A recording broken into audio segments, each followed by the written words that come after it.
ಸ್ವಾಗತವನ್ನು ಮೊದಲಾಗಿ ಬಯಸ್ತಾ ಇದ್ದೇನೆ. ಇದೀಗ ನಮಗೆ ಕಾರ್ಯಕ್ರಮದ ಮೊದಲನೇ ಅವಧಿಯನ್ನು ಪ್ರಾರಂಭಿಸುವಂತಹ ಸಮಯ. ಅತಿಥಿಗಳು, ಸ್ಪೀಕರ್ಸ್ ಆ್ಯಂಡ್ ಮಾಡರೇಟರ್ಸ್ ಈಗಾಗಲೇ ಬಂದಿದ್ದಾರೆ. ಸೊ ಅವರನ್ನು ಈ ವೇದಿಕೆ ಮೇಲೆ ಈಗ ಆಹ್ವಾನಿಸ್ತಾ ಇದ್ದೇನೆ. Suresh sir, Beluru Sudarshan sir will be the speakers for today's session, and Dr. Dasharathraj will moderate today's session. And the session will be on AI and literature. So with a huge round of applause, please invite our guests. Thank you.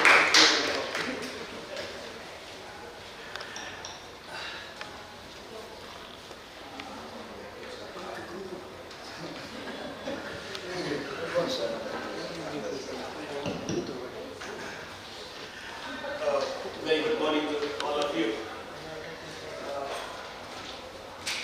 Just now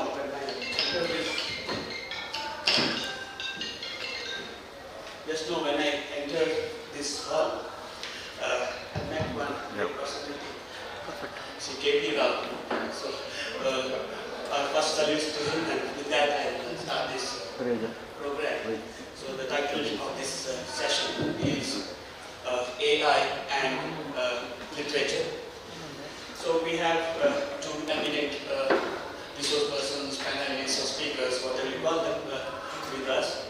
So one from the startup space and who has worked in the area of AI and funding the projects in the area of AI, and another who is a campaigner for the field of open knowledge. We have Mr. Beluru, Sudarshan, who is a campaigner in the field of open knowledge in Indian languages. He had recently served as advisor to Chief Minister in Karnataka, Chief Minister of Karnataka on e-governance. After successfully developing Kannada knowledge portal for Government of Karnataka, he expanded the idea to all Indian languages by launching Bharatavani portal at CIL Mysore. He has a career spanning various roles in journalism and media, and has authored textbooks for Karnataka University, Hampi.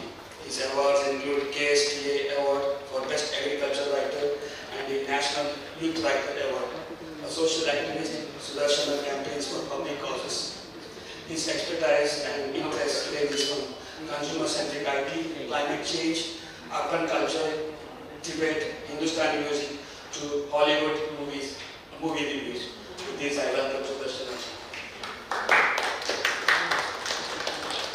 Another speaker for the day, Suresh is a venture capitalist focused on empowering student-led startups in the deep tech sector for global markets.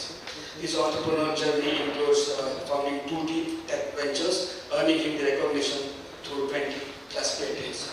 Suresh's diverse passions encompasses children welfare, literature, and coffee, leading on creation of innovative ventures like Moneybox, Chessbooks, and Bonomia.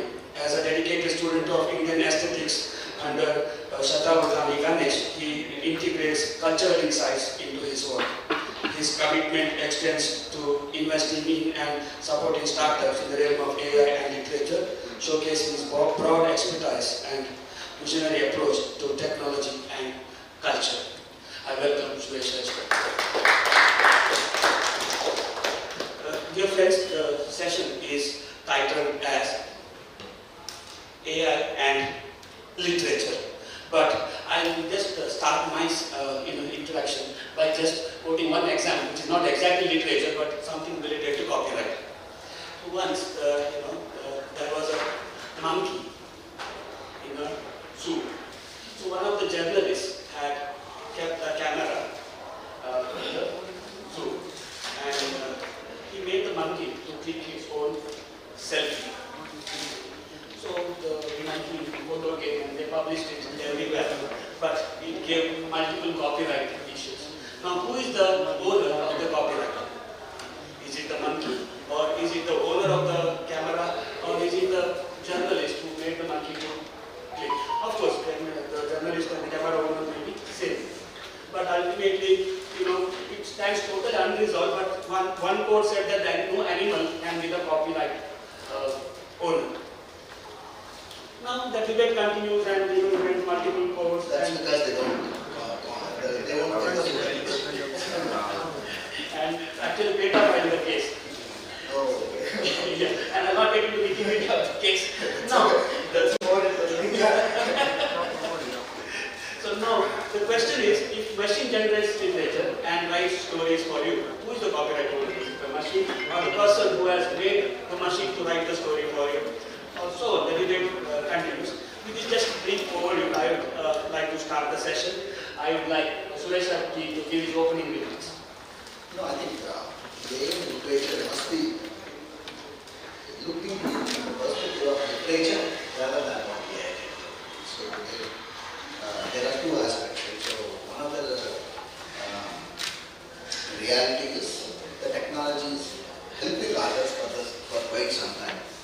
Whether it's in terms of translation, whether in terms of meters, poetic meters, whether in terms of spell checks and grammar checks, whether in terms of marketing, right? The technology has been helping authors in the publishing industry quite a lot over the years.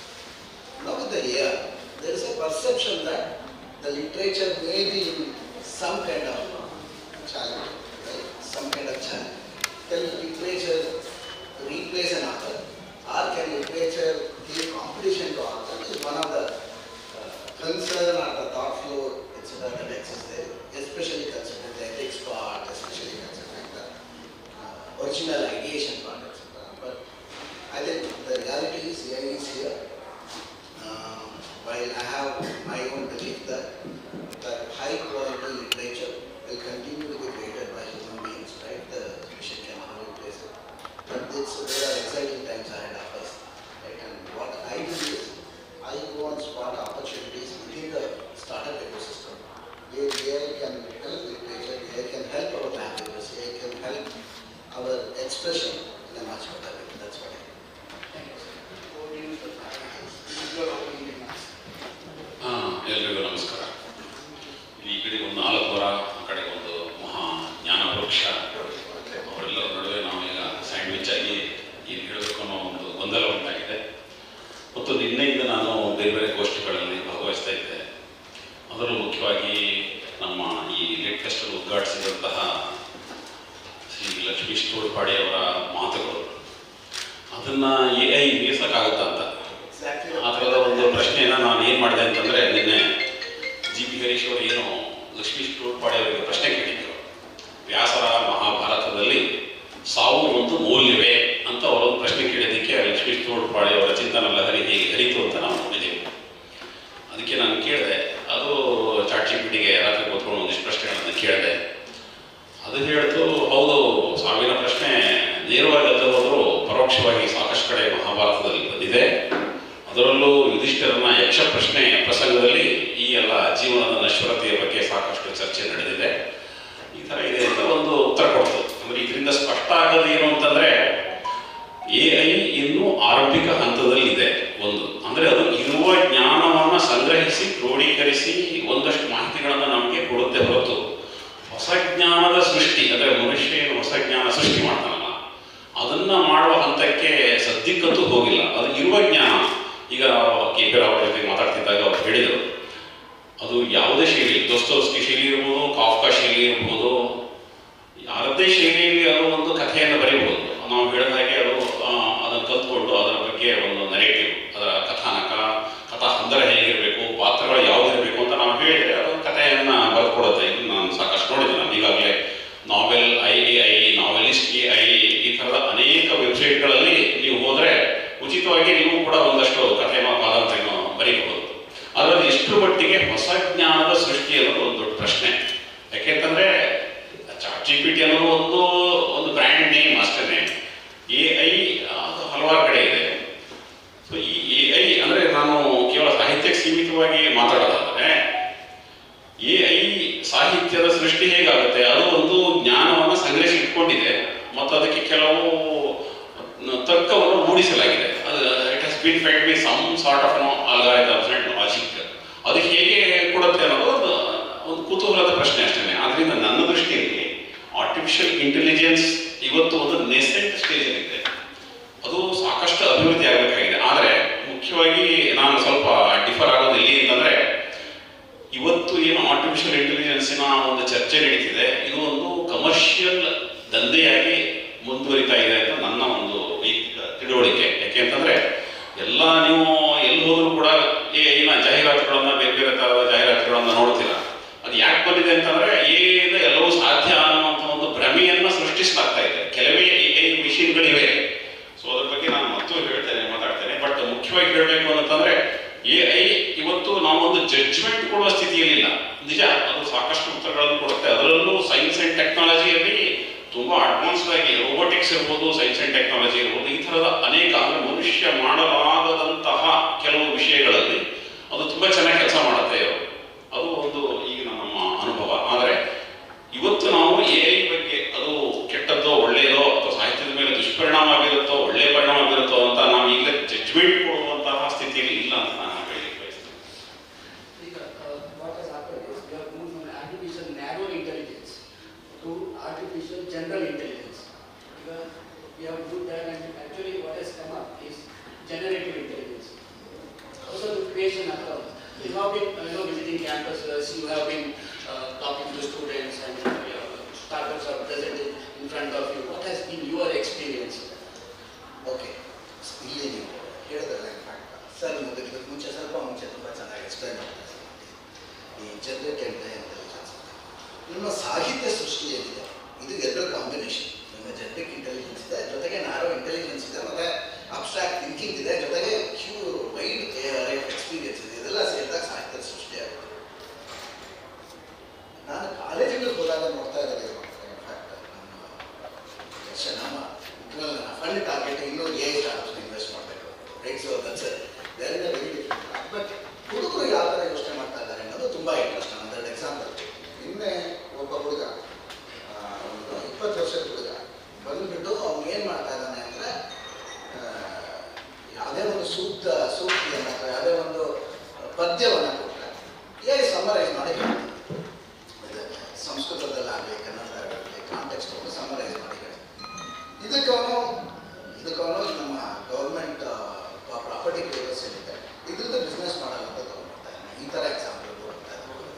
ನಾನು literature perspective ನನಗೆ ತುಂಬ ಇಷ್ಟವಾಗಿರ್ತಕ್ಕಂಥ project. ಯಾರೋ 3 ಜನ ಹೆಣ್ಣು ಮಕ್ಕಳು, ಅವರು ಸಂಸ್ಕೃತ ಮತ್ತು ಕನ್ನಡದ ಎಲ್ಲ ಛಂದಸ್ಸುಗಳನ್ನು ಯೂಸ್ ಮಾಡಿಕೊಂಡು ಗ್ಲೋಬಲಿ ಇರ್ತಕ್ಕಂಥ ಎಲ್ಲ ಮ್ಯೂಸಿಕ್ ಡೈರೆಕ್ಟರ್ಗೆ ಅಥವಾ ಲಿರಿಸಿಸ್ಟ್ಗಳಿಗೆ ನೀವು ಯಾವ ಥರ ಮ್ಯೂಸಿಕ್ ಫ್ರೆಂಡ್ಲಿ ಪದ್ಯ ಬರೀಬೋದು ಅಂತ ಹೇಳತಕ್ಕಂಥ ಇಂಡಿಯನ್ ಎಸ್ಥೆಟಿಕ್ಸ್ನ ಯೂಸ್ ಮಾಡಿಕೊಂಡು they are helping global audience to global writers to write the poems. ಇದು ಇನ್ನೊಂದು ನನಗೆ ತುಂಬ ಇಷ್ಟವಾದಂಥ project. Third one there is ಇನ್ನೊಂದು ಇದೇ ಥರದ್ದು ನಾನು ಹೇಳ್ತಾ ಇದ್ದೆ. ಮತ್ತೊಂದು ತುಂಬ ಇಷ್ಟವಾದಂಥ ಕೆಲಸ ಏನಾಯಿತು ಅಂದರೆ, ನಮ್ಮ ಅಲಂಕಾರಗಳ ಮೇಲೆ they are trying to use AI to extract ಅಲಂಕಾರ and then help people. This is the alankara that will make sense for this particular portion of. So ಈ ಥರ ಕೆಲಸಗಳು ನೋಡ್ತಾ ಇದ್ದಾರೆ ನಾನು ಈವನ್ ಸ್ಟೂಡೆಂಟ್ಸ್. ಇನ್ಫ್ಯಾಕ್ಟ್ ನನಗೇನು ಆಶ್ಚರ್ಯ ಅಂದರೆ, ಈ ಥರ ಐಡಿಯಾಗಳು ಬರ್ತಾ ಇರೋದು ಲಿಟ್ರೇಚರ್ ಸ್ಟೂಡೆಂಟ್ಸ್ ಕಡೆಯಿಂದೆಲ್ಲ. ನಾವು computer science students right. So especially ಈ ರೀಜನಲ್ಲಿ ಇರುತ್ತೆ. ಸೊ ಇದು ಒಂದು ಟೈಪ್ ಆಫ್ ಕಂಪ್ನಿ. ಎರಡನೇ ಟೈಪ್ ಆಫ್ ಕಂಪ್ನಿಗಳು ಅಫ್ಕೋರ್ಸ್ ನಮ್ಮ ಟ್ರಾನ್ಸ್ಲೇಷನ್ ಮೇಲೆ, ಯಾವ ಥರ ಟ್ರಾನ್ಸ್ಲೇಷನ್ ಮಾಡಿದ್ರೆ ಜನಕ್ಕೆ ಚೆನ್ನಾಗಿರುತ್ತೆ, ರೈಟ್? ಅಂದರೆ ಇವತ್ತು ಇವ್ರು ಹೇಳ್ತಾರೆ, ಇವ್ರು ಮಾಡೋ ಟ್ರಾನ್ಸ್ಲೇಷನ್ ChatGPT ಮಾಡೋ ಟ್ರಾನ್ಸ್ಲೇಷನ್ ಯಾಕೆ ಡಿಫ್ರೆನ್ಸ್ ಇರುತ್ತೆ ಅಂದರೆ, ಇವ್ರು ಕಾಮನ್ ಸೆನ್ಸ್ ಇರುತ್ತೆ. ಈ ಥರ ಟ್ರಾನ್ಸ್ಲೇಟ್ ಮಾಡಿದ್ರೆ ಮುಖ್ಯ ಆಗಲ್ಲ ಅಂತ ಗೊತ್ತಿರುತ್ತೆ. ಇದನ್ನ ಹೇಗೆ ರೆಪ್ಲಿಕೇಟ್ ಮಾಡಬೇಕು ಅಂತ ಈ ಥರ ಸ್ಟಾರ್ಟ್ಗಳು ನೋಡ್ತಾ ಇದ್ದೀವಿ. ಟ್ರಾನ್ಸ್ಲೇಷನ್ ಮುಂಚೆನೇ ಹೇಳಿದ್ರೆ AI ಅನ್ನೋದು ಒಂಥರ ಇಂಟೆಗ್ರೇಟೆಡ್ ಟೂಲ್ ಅಷ್ಟೇ. ಮೊದಲು ಸ್ಪೆಲ್ ಚೆಕ್ ಇತ್ತು, ಗ್ರಾಮರ್ ಚೆಕ್ ಇತ್ತು, ಈಗ ಬೇರೆ ಬೇರೆ ಥರದ ಬಿಡಿ ಬಿಡಿ ಸಾಧನಗಳಿದ್ವು. ಈಗ ಅದೆಲ್ಲವೂ ಏಕೀಕೃತವಾಗಿ AI ಬಂದಿದೆ ಅಷ್ಟೇ ಹೊರತು ಅದೇನೋ ಬಹಳ ಹೊಸದಾಗಿ ಆಕಾಶದಿಂದ ಬಿದ್ದಂಥ ಒಂದು ಸಾಧನ ಏನಲ್ಲ. ಮತ್ತು ಭಾರತಕ್ಕೆ ಸಂಬಂಧಪಟ್ಟಂತ ಹೇಳೋದಾದ್ರೆ, ಅದರಲ್ಲೂ ಭಾಷೆಗಳಿಗೆ ಸಂಬಂಧಪಟ್ಟಂತೆ ಏನಾಗಿದೆ, ನಮ್ಮ ತಂತ್ರಜ್ಞಾನ ಬೆಳೆದಷ್ಟು ವೇಗದಲ್ಲಿ ನಮಗೆ ಬೇಕಾಗಿರುವ ಸರಕುಗಳು ಬೆಳೆದಿಲ್ಲ. ಸರಕುಗಳು ಅಂತ ಏನು ಹೇಳ್ತೀನಿ ಅಂದರೆ, ಈಗ ಪ್ಯಾರಲಲ್ ಕಾರ್ಪಸ್ ಅಂತ ಹೇಳ್ತೀವಿ, ಈಗ ಲಾರ್ಜ್ ಲ್ಯಾಂಗ್ವೇಜ್ ಮಾಡ್ಯೂಲ್ ಅಂತ ಹೇಳ್ತಾರೆ.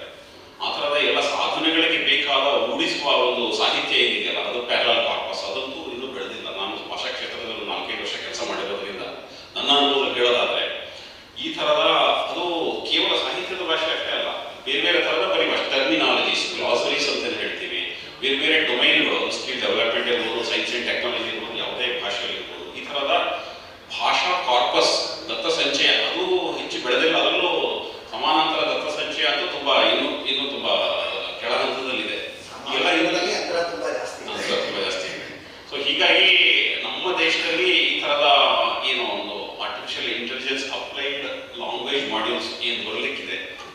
ಹೆಚ್ಚು ಸಮಯ ಹಿಡಿಯುತ್ತೆ ಅಂತ ಸರ್, ಈಗ ನಾನು ಒಂದೇ ಒಂದು ಹೇಳ್ತಾರೆ ಅದಕ್ಕೆ ಇದು ಎಂಥ ದೊಡ್ಡ ಸಮಸ್ಯೆ ಅಂದರೆ ನಮ್ಮ ಎಲ್ಲೆಲ್ಲ ಮೇಲಿಂದ ನಮ್ಮ ದೇಶದ ಮೇಲೆ ಆಗ್ತಕ್ಕಂಥ ಪರಿಣಾಮ ಭಯ ಏನಿದೆ. ಈಗ ಬೈಬಲಲ್ಲಿ ಆಟು ಅನ್ನೋ ವರ್ಡ್ ಬರುತ್ತೆ ರಿಪೀಟೆಡ್ ಆಗಿ. ನಮ್ಮ ಭಾಷೆಗೆ ಆ ಥರದ ಪದವೇ ಇಲ್ಲ. ಆಟುಗೆ ಈಕ್ವಲೆಂಟ್ ಆಗೋ ಪದ ನೇರವಾದಂಥ ಪದ ಇಲ್ಲ. ಅದೇ ರೀತಿ ನಮ್ಮ ಧರ್ಮವನ್ನು ರಿಲಿಜಿಯನ್ ತಗೊಳ್ಳೋದಕ್ಕೆ ನಾವೇ ಸಿದ್ಧರಾಗಿಲ್ಲ. ಈ ಥರ ನೀವು ಯಾವುದೋ ದೇಶದ ಎಲ್ಲೆಲ್ಲ ನಮ್ಮ ಮೇಲೆ ಹೇಳಿದಾಗ ಇವತ್ತಿನ ದಿನ ನಾನು ಯಾವ್ದಾದ್ರು ಯಾವುದೋ ಒಂದು ವೇದದ ಸೂಕ್ತ ಕೊಟ್ಟು ಇದಕ್ಕೆ ಅರ್ಥ ಏನು ಅಂದರೆ 4 ಲಿಂಕ್ ಬರುತ್ತೆ, 4 ಬೇರೆ ಬೇರೆ ಇಂಟರ್ಪ್ರಿಟೇಷನ್ ಇರುತ್ತೆ. ಯಾವ ಇಂಟರ್ಪ್ರಿಟೇಷನ್ ಬೇಕೋ ಅದು ತಗೋತೀನಿ. ಯಾಕೆಂದರೆ ನಮಗೆ ಒಂದೊಂದು ಅದ್ವೈತ ಇರಲಿ ಬ್ರಹ್ಮ ಸಮಾಜ ಇರಲಿ ಅಂದರೆ ನಾನು ಒಂದು ಚಿಕ್ಕ ಎಕ್ಸಾಂಪಲ್ ಹೇಳ್ತೇನೆ. ಅಥವಾ ಈಗ ನಮ್ಮ ಪೂರ್ವರ ರಾಮಾಯಣ ದರ್ಶನ ತಗೊಂಡ್ರು ಕೂಡ ಅದಕ್ಕೆ ಎಷ್ಟೊಂದು ರೀತಿಯ ಇಂಟರ್ಪ್ರಿಟೇಷನ್ಸ್ ಬರುತ್ತೆ. ಅದರಿಂದ ಅದು that is how we use to understand. ನಮಗೆ ನಮ್ಮ ದೇಶದ ಯಾವುದೇ ಸಾಂಸ್ಕೃತಿಕ ಅಥವಾ ಸಾಹಿತ್ಯದ ಪರಿಚಯ ಈ ರೀತಿ ಅರ್ಥ ಮಾಡ್ಕೋತಾರೆ. ಸುಮಾರು ಪುಸ್ತಕಗಳನ್ನು ಓದಿ ಇವತ್ತಿನ ದಿನ ನನ್ನ ಮಗನಿಗೆ ಏನೇ ಕೇಳಿದ್ರು ಅವನು ಚಾಟ್ ಜಿಪಿಟಿ ಯೂಸ್ ಮಾಡ್ತಾನೆ. ಇವರು ಮಾಡಿದ್ರಲ್ಲ ಈಗ ಪ್ರತಿಯೊಂದು ಮಕ್ಕಳು ಪ್ರತಿದಿನ ಮಾಡ್ತಾರ ಕೆಲಸ. ಅಲ್ಲಿಗೆ ಏನು ಅಂದರೆ ಅವ್ರಿಗೆ there is a very high chance that they will always be bet with the wrong view of what we are trying to say.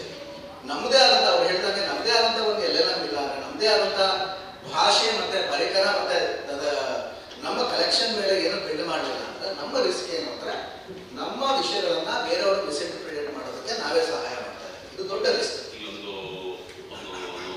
Macro view point ಕೂಡ ಇದೆ. ಏನು ಅಂತಂದರೆ ಈಗ ಮೈಕ್ರೋ ಲೆವೆಲಲ್ಲಿ ಎಲ್ಲ ಬೇರೆ ಬೇರೆ ಡೊಮೇನ್ಗಳಲ್ಲಿ ಹೇಗೆ ಸಹಾಯ ಮಾಡುತ್ತೆ ಅಥವಾ ಸಹಾಯ ಮಾಡಲ್ಲ ಅಥವಾ ಅಪಾಯಕಾರಿ ಅನ್ನುವ ವಿಷಯದ ಬಗ್ಗೆ ಸಾಕಷ್ಟು ಚರ್ಚೆ ಮಾಡ್ತಾ ಇದ್ದೀವಿ.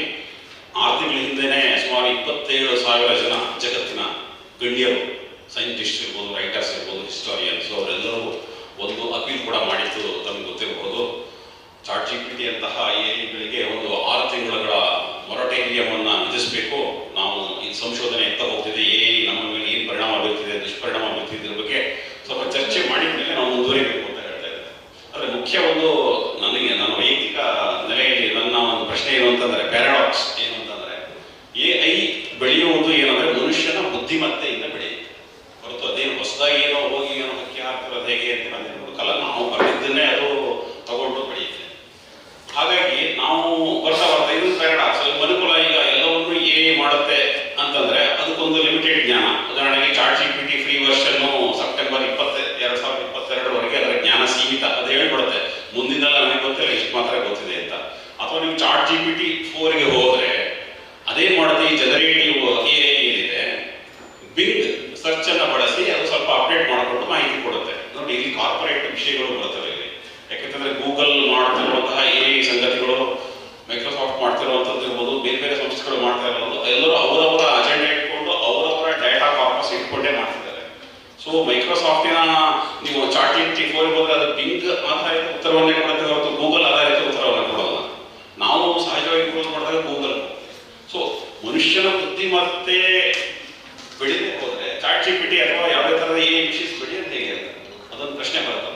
ಯಾಕೆ ನಾವು ಸುಮ್ಮನೆ ಇದ್ವಿ ಅಂತಂದ್ರೆ ಒಂದು ಹಂತಕ್ಕೆ ಹೋಗುತ್ತೆ, ಅದು ಏನೋ ಒಂದಿಷ್ಟು ಹೇಳುತ್ತೆ, ಅದು ರಿಪಿಟೇಟಿವ್ ಆಗಿರುತ್ತೆ. ಅದು ಬೇರೆ ಬೇರೆ ವೆರೈಟಿಗಳು ಇರ್ಬೋದೇ ಹೊರತು ಅದರಲ್ಲಿ ಒಂದು ವೈವಿಧ್ಯವಾಗಿ ಮನುಷ್ಯನ ಒಳನೋಟ ಏನು ಲಕ್ಷ್ಮೀಶ್ ತೋಡ್ಪಾಡಿ ಅವರು ಏನು ಹೇಳಿದರು, ಧರ್ಮರಾಯ ಹೇಗೆ ಕಾಲದ ಜೊತೆಗೆ ಜೂಜಾಟ ಆಡದ ಅಂತ ಒಂದು ಹೊಳವು ಕೊಟ್ಟರು, ಆ ಹೊಳವನ್ನ ಚಾಟ್ ಜಿಪಿಟಿ ಕೊಡೋಕೆ ಸಾಧ್ಯ ಇಲ್ಲ. ಸೊ ಈ ಥರದ ಸಂಗತಿಗಳನ್ನು ನಾವು ಗಮನಿಸಬೇಕು. ಬುದ್ಧಿಮತ್ತೆಯನ್ನ ಎಐ ಮನುಷ್ಯನ ರೀತಿಯಲ್ಲೇ ತಗೊಳುತ್ತ ಅಂತ ಈ ಪ್ರಶ್ನೆ. ಸರ್, ಈಗ ನಿಮ್ಮ ಮಾತುಗಳು ನನಗೆ KT ರಾವ್ ಬೆಳಿಗ್ಗೆ ಹೇಳಿದ ಒಂದು ಸ್ಟೋರಿ ನೆನಪಾಯಿತು. ಸೊ ಈ ಒನ್ ಸೆಂಟೆನ್ಸ್ ಅದರಿಂದ ಜನರೇಟೆಡ್ ಬಿಗ್ ಸ್ಟೋರಿ. ನನಗೆ ಅದನ್ನು ಲಿಯೋ ಟಾಲ್ಸ್ಟಾಯ್ ಸ್ಟೈಲಲ್ಲಿ ಕೊಡಿ, ನನಗೆ ಇವರ ಸ್ಟೈಲಲ್ಲಿ ಕೊಡಿ, 15 minutes ಅಲ್ಲಿ ಅದು ಸ್ಟೋರಿ ಕೊಡಿ. So you been open the data ಕ್ಯಾಪ್ಟೈನರ್ಸ್. ಈಗ tomorrow someone will generate stories in someone's style and post it as if he has written it. How do you see it? ನೀವು ಮೊದಲೇ ಕಾರ್ಪೊರೇಟ್ ಪ್ರಶ್ನೆ ಇದು ಈಗಾಗಲೇ ಚರ್ಚೆಯಲ್ಲಿದೆ, ಕೋರ್ಟಲ್ಲಿದೆ. ಈಗ ಅಮೆರಿಕದ ರೈಟರ್ಸ್ ಇದ್ದಾರೆ, ಅವರು ಈಗಾಗಲೇ ಕೋರ್ಟಿಗೆ ಹೋಗಿದ್ದಾರೆ. ಓಪನ್ ಎ ಇರ್ಬೋದು, ಬೇರೆ ಬೇರೆ ಥರದ ಸಂಸ್ಥೆಗಳು, ಸಾಕಷ್ಟು ಹೆಸರುಗಳಿದೆ. ಒಂದೇ ಅಲ್ಲ, ಅದು ಎಲ್ಲರ ಜೊತೆಗೂ ಈಗ ಲೇಖಕರ ಒಂದು ಕಾನೂನಿನ ಸಮರ ನಡೆದಿದೆ. ಯಾಕೆಂತಂದ್ರೆ ಅವರು ಕೇಳಿದ್ದಾರೆ, ಏನು ನನ್ನ ಕಾದಂಬರಿಯನ್ನು ಓದ್ಬಿಟ್ಟೆ ಅದಕ್ಕೆ ಎಲ್ಲ ಕಲಿಸಿದ್ದೀರಾ ನೀವು ಅಂತ ಹೇಳಿ. ಆ ಮಿಷಿನ್ ಏನ್ ಮಾಡಿದೆ, ಇವರು ಕಾದಂಬರಿಗಳನ್ನು ಓದಿಸ್ಬಿಟ್ಟು ಅದು ಫಲಿತಾಂಶಗಳನ್ನು ಕೊಡ್ತಾ ಇದೆ. ಸೊ ನನ್ನ ಒಂದು ಸೃಜನಶೀಲ ಕೃತಿ ಆಧಾರಿತ ನಾಲೆಡ್ಜ್ ಅನ್ನ ಕೊಡ್ತಾ ಇದೆ ಅಂತಂದ್ರೆ ಅದು ನನ್ನ ಕಾಪಿರೈಟ್ನ ಉಲ್ಲಂಘನೆ ಆಯಿತು. ಈ ಥರದ ಪ್ರಶ್ನೆಗಳೆಲ್ಲ ಬರ್ತಾ ಇದೆ. new knowledge because based on your prompts, in my prompt engineering plays a very vital role. ನಮ್ಮ prompt ಕೊಟ್ಟ ರೀತಿಯಲ್ಲಿ generates new knowledge or at least uses the existing things and comes up with some sort of operate ಉಲ್ಲಂಘನೆ ಆಗದ ರೀತಿಯಲ್ಲಿ phrase ಮಾಡುತ್ತೆ ಹೊರತು ಅದರ ಮೂಲ ಪೂರ್ಣ ಏನಿಲ್ಲ ಅದು ಅಗ್ರಿಗೇಟೆಡ್ ನಾಲೆಡ್ಜ್. ಇದು ನನ್ನ ಅಭಿಪ್ರಾಯ. ನಿಮಗೆ ಸಾಹಿತ್ಯದಲ್ಲಿ ನೀವು ಸಾಹಿತ್ಯಿಕ ದೃಷ್ಟಿ ಒಂದು ಆ್ಯಡ್ ಆಲ್ಸೋ ನಮ್ಮದು ಪ್ರಿಂಟೆಡ್ ಸ್ಯಾರಿ ಮ್ಯಾನುಫ್ಯಾಕ್ಚರಿಂಗ್ ಮಿಷಿನ್ಸ್ ಅಲ್ಲಿ ಸಾಕ್ತದೆ, ಹ್ಯಾಂಡ್ಲೂಮ್ ಅಲ್ಲಿ ಸಾಕ್ತದೆ. So handloom features more price. Okay, printed saris ಅದು ಹಾಗೆ ಆಗಿ ಲ್ಯಾಂಡ್ ಆಗ್ತದ. What's your opinion? ಇಲ್ಲ, ಐ ಥಿಂಕ್ ಇಲ್ಲಿ ನಾವು ಗಮನಿಸಬೇಕಾಗಿರೋದು ಮೊದಲು ಕ್ರಿಯೇಟ್ ಮಾಡ್ತಿರಲ್ಲ ಕ್ರಿಯೇಟಿವಿಟಿ ಅಥವಾ ನೀವು ಡಿಸೈನ್ ಮಾಡ್ತಿರಲ್ಲ ಆ ಹಂತದಲ್ಲಿ. ಈಗ ಅದು production it's just a emotion that is supporting handloom saris. So ನೀವು it's a emotion I want to help the handloom are there is some premium for something which is done for me. So ಇಲ್ಲಿ ನೀವು ಸಾಹಿತ್ಯ ದೃಷ್ಟಿಯಲ್ಲಿ ನೋಡಿದ್ರೆ ನಾಲ್ಕು ವಿಷಯಗಳು ಬರ್ತವೆ. ರಸಧ್ವನಿ, ಔಚಿತ್ಯ ಮತ್ತು ವಕ್ರತೆ. ಇದರಲ್ಲಿ ಯಾವುದನ್ನ ಎ ಮಾಡೋದಕ್ಕೆ ಸಾಧ್ಯ?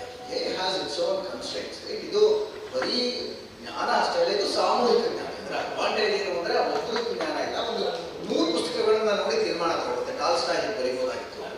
ಸೊ ಅದು ಮನುಷ್ಯನ ಕೈ ಸಾಧ್ಯವೇ ಇಲ್ಲ. ಎಷ್ಟೊಂದು ಕೆಲಸ ಈ ಡಿಸಿಪ್ಲಿನ್ ವರ್ಕ್ ಏನಾಗಿದೆ ಅಂದರೆ, ಈಗ ನಾವು ರೋಬೋಟ್ಸು ಮತ್ತು ಮಾಮೂಲಿ ಜನರಿಗೆ ಕಂಪೇರ್ ಮಾಡಿದ್ರೆ ಬರೀ ಡಿಸಿಪ್ಲಿನ್ ಬೇಕು ಅನ್ನೋ ಕಡೆ ವಿ ಕಾಂಟ್ ಬೀಟ್ ಹಿಯರ್.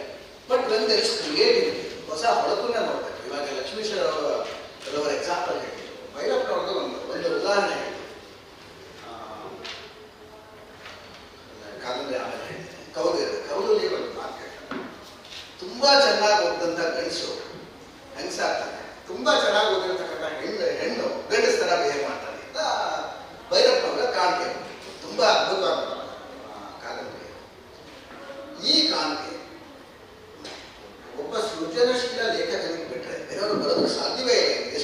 ಎಷ್ಟು ಪುಟಗಟ್ಟಲೆ ನೀವು ಬಿಲಿಯನ್ಸ್ ಅಲ್ಲ, ನೀವು ಟ್ರಿಲಿಯನ್ಸ್ ಆಗಿ ಡೇಟಾ ಪಾಯಿಂಟ್ಸ್ ನೋಡಿದ್ರೆ ಈ ಕಾಣಿಕೆ ಬರೋದಕ್ಕೆ ಆಗಲ್ಲ. ಎರಡು ರೀಸನ್. ಒಂದು ಲಿಮಿಟೇಷನ್ ಆಫ್ ನಮ್ಮ ಭಾವನೆಗಳೇನಿದೆ. ಎರಡನೇದು A is also bound by ethics. ಅದಕ್ಕೆ ಕಾಂಟೆಕ್ಸ್ಟ್ ಗೊತ್ತಿಲ್ಲ. ಈಗ ಭೈರಪ್ಪನವರು ಇದನ್ನ ಕಾದಂಬರಿ ಮಧ್ಯೆಯಲ್ಲೇ ಹೇಳ್ತಾರೆ, ಬಂದ್ಬಿಟ್ಟು ಎಲ್ಲರಿಗೂ ನೀವು ಹೆಣ್ಮಕ್ಳಿಗೆಲ್ಲ ನೀವು ಓದೋದು ನಿಲ್ಲಿಸಿ ಅಥವಾ ಹೆಣ್ಮಕ್ಳಿಗೆಲ್ಲ ಓದೋದು ನಿಲ್ಲಿಸಿ ಅಂತ ಹೇಳೋದು ಅವ್ರಿಗೆ ಬುದ್ಧಿ ಇರುತ್ತೆ. ಒಬ್ಬ ಲೇಖಕನಿಗೆ, ಒಬ್ಬ ಸೃಜನಶೀಲ ಲೇಖಕನಿಗೆ ಅವನ ಬೌಂಡ್ರಿ ಗೊತ್ತಿರುತ್ತೆ, ಯಾವ ಕಾಂಟೆಕ್ಸ್ಟ್ ಅಲ್ಲಿ ಮಾತಾಡ್ತಾ ಇದ್ದೀನಿ ಅನ್ನೋದು ಗೊತ್ತಿರುತ್ತೆ. ಓವರ್ ಆಲ್ ಎಮೋಷನ್ಸ್ ಮತ್ತೆ ಸೆನ್ಸಿಟಿವಿಟಿ ಇರುತ್ತೆ. ಅದು ನಿಮ್ಮ ಮೆಷಿನ್ಗೆ ಬರೋದಕ್ಕೆ ಸಾಧ್ಯವೇ ಇಲ್ಲ. Unless that machine is train for you. ನಿಮ್ಮದೇ ಮಾತ್ರ ಮಾತಾಡಬೇಕು ಅಂತ ಮಾಡಿದ್ರೆ ಅದಕ್ಕೆ ಆ ಸೆನ್ಸಿಟಿವಿಟಿ ಬರ್ಬೋದು. ಬಟ್ ಇದು ಸಾರ್ವಜನಿಕವಾಗಿ ಎಲ್ಲಿಗೂ ಮಾಡ್ತೀವಿ ಅಂದ್ರೆ ಅದು ಇಂಪಾಸಿಬಲ್, ಟೆಕ್ನಿಕಲಿ ಇಂಪಾಸಿಬಲ್. ಸಾಹಿತ್ಯ ದೃಷ್ಟಿಯಿಂದ ಒಂದಷ್ಟು ಕೆಲಸವನ್ನ ಮಾಡ್ತಾ ಇದೆ, ಅದನ್ನು ನಾವು ಗಮನಿಸಿದ್ದೀವಿ. ಸಾಕಷ್ಟು ಬಂದಿದೆ ಈಗಾಗಲೇ. ಆದರೆ ಇಲ್ಲಿ ಅವ್ರು ಹೇಳಿದಾಗೇನೆ they are all bound by ethics ಅಂತ ಹೇಳ್ತಾರೆ. ಅದ್ರ ಜೊತೆಗೇನೆ they are all influenced by biases. AI machines are influenced by biases also. ಅದರ ಬಗ್ಗೆನೂ ಈಗ ಸಾಕಷ್ಟು ಚರ್ಚೆ ನಡೆದಿದೆ. ಸೊ ಈ ಬಯಾಸ್ಗಳಿಂದ ಒಂದು ನ್ಯೂಟ್ರಾಲಿಟಿಗೆ ಬರೋದು ಹೇಗೆ, ಈ ಪ್ರಶ್ನೆ ಕೂಡ ಇದೆ. ಕೇವಲ ಅದು ಜನರೇಟ್ ಮಾಡೋದಷ್ಟು ಅದು ನ್ಯೂಟ್ರಲ್ ಆಗಿರಬೇಕು ಅಂತ.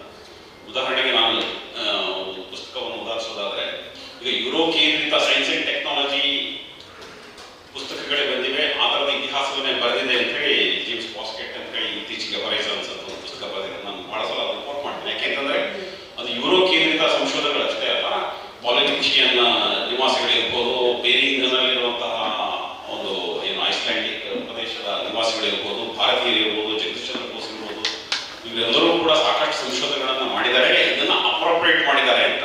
ಈ ಜ್ಞಾನವೇ ವಿಷಯನೊಳಗೆ ಹೋದ್ರೆ ಅವಾಗ ನ್ಯೂಟ್ರಾಲಿಟಿ ಜಾಸ್ತಿ ಬರುತ್ತೆ. ಯಾಕಂದ್ರೆ ನಿಜವಾದ ಸಂಶೋಧನೆ ಯಾರದ್ದು ಏನು ಅಂತ ಮಾಹಿತಿ ಸಿಗುತ್ತೆ ನಮಗೆ. ಇಲ್ಲದೆ ಹೋದ್ರೆ ಅದು ಸೆಪ್ಟೆಂಬರ್ 22ಕ್ಕೋ ಅಥವಾ ಈಗ ಜನವರಿ 2024ಕ್ಕೋ ಅದು ಲಾಕ್ ಆಗಿ ಅದರಲ್ಲಿರುವಂಥ ಬಯಾಸ್ ಅಂದ್ರೆ ನಾನು ಹೇಳ್ತಿರೋದು ಡಿಜಿಟಲ್ ಇನ್ಫಾರ್ಮೇಶನ್ ಅನ್ನ ಫೀಡ್ ಮಾಡ್ತಿಲ್ಲ.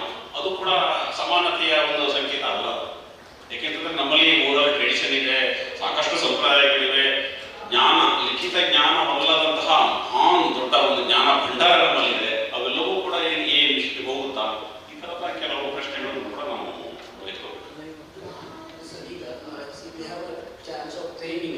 ನಮ್ಮಲ್ಲಿ ಓನ್ LLM ಮಾಡೋದು.